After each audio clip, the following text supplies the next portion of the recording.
Hello guys, you're welcome back to our channel. If this is your first time coming across our channel, please do well to subscribe, turn on the bell notification and like the video.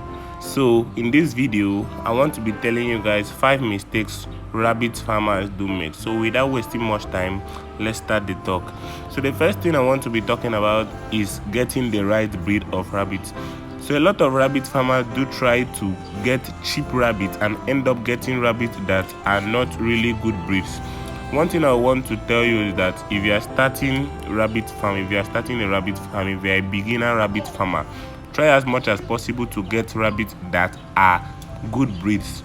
No matter the price, look for a way to tell the farmer to reduce the price and so that you can get the rabbit, because if you end up getting dwarf breed rabbit, they won't grow big and you will still end up selling them to be able to buy the good breeds of rabbit. So I prefer you just go for the good breeds of rabbit, because good breed of rabbit grows very fast.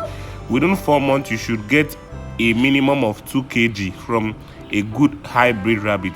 But if you are keeping the dwarf breeds, you'll be struggling between 1.4 kg to 1.6 kg in 4 months. You'll be struggling to even get it. So getting the right breeds of rabbit is one of the things you really need to do as a rabbit farmer.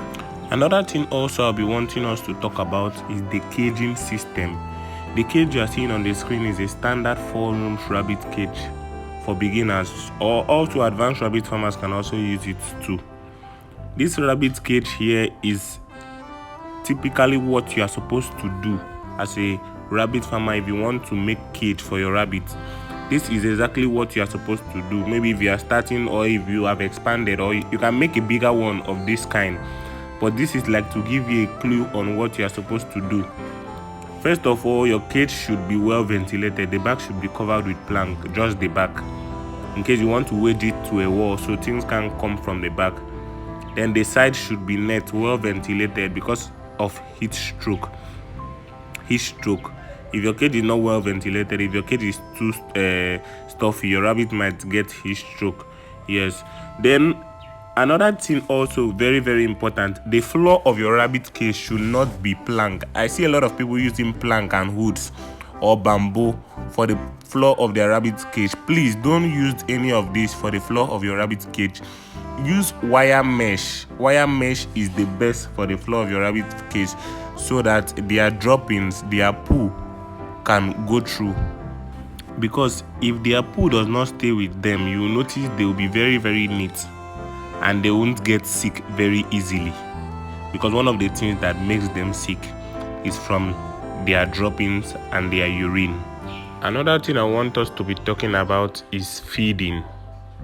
Feeding your rabbit good quality feed is a very important thing to do. A lot of people think just feeding their rabbit leaves can give them the same size as people who are using feed. Giving your rabbit just leaf, although it might give you the same size if you know the right combination of leaves to give. Yes, if you know the right combination of leaves to give, you can still get almost the same size as someone who is using feeds, because I know cost of feeding now is very expensive. But one thing I'll let you know is that feeding your rabbit with feeds can give you very good rabbit weight. Your rabbit might gain weight a lot with feeding them normal feed.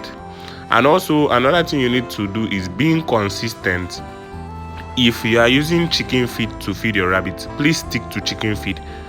Let it not be this week you feed your rabbit chicken feed, next week you feed your rabbit formulated feed, and so on. You keep changing and changing. It won't work for your rabbit. They won't grow big.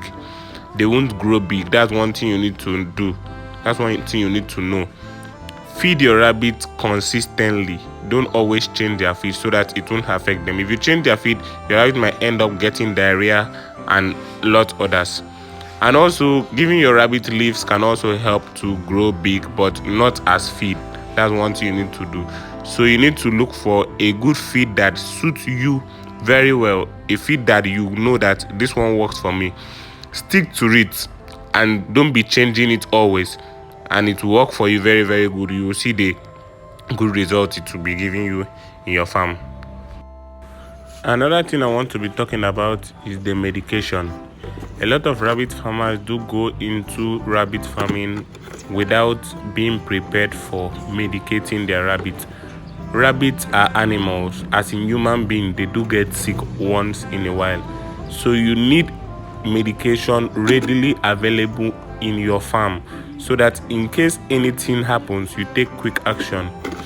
I know a lot of people do say they don't want to go for the normal medication, that they want to go for the organic medication. You can still go for organic medication, anyone you wish to go for, but make sure you have medications to medicate your rabbits when once they are sick, so that you won't end up losing them. If you say it's organic, you want to go purely organic, it's still fine, but keep medication readily available and know how to use it. If it is leaves, know how to mix each of the leaves to give you what you want. That's just it. The last thing I'll be talking about in this video is the rabbit babies. Maybe you are a starter, maybe you have been in the rabbit industry and you don't really know what's wrong, why your rabbit babies are always dying. Maybe you're always losing your rabbit babies and a lot more. Maybe you're always having issues with them.